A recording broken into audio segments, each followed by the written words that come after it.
حمراء اسكى للقلاي يا امين.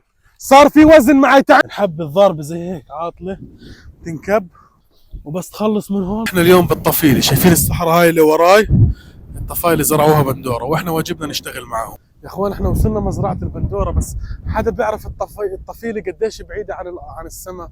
لانه هون الجو ثلج والدنيا صيف. طرق الجدار هذا عشان نلقط براحتنا. بدنا نجيب بوكس، شايفين الشباب كيف بلقطوا، نلقط زيهم. ناخذ بوكس من هون ونبلش نمشي في المزرعه.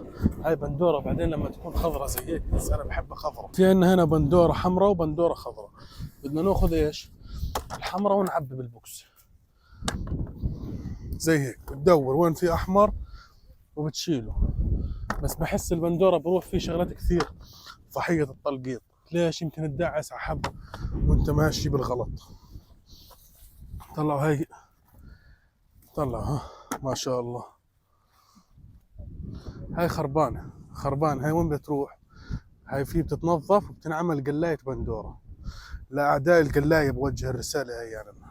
يا امين صار في وزن معي، تعال امسك وانا بلقط. تعال لقف امسك، تعال هون خذ امين. لقف بدنا نطلعه على الحسب. يلا لقف ضاع نخب يعني. والله نخب، والله ما شاء الله نخب يا عم. الطفايله بس يزرعوا بندوره، اي بندوره مفكر زي هيك. وين بتروح؟ تعال فرجيك وين بتروح. بعد ما يخلص تلقيط بيجي بتصفط هون وبيعملوا اشي اسمه ببروا.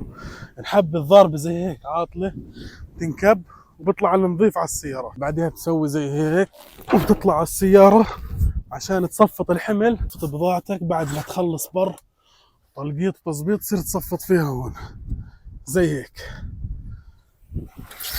يجيبوا لك الشباب وبدك تظبط في السيارة ترتيب كله يكون مرتب ومصفط.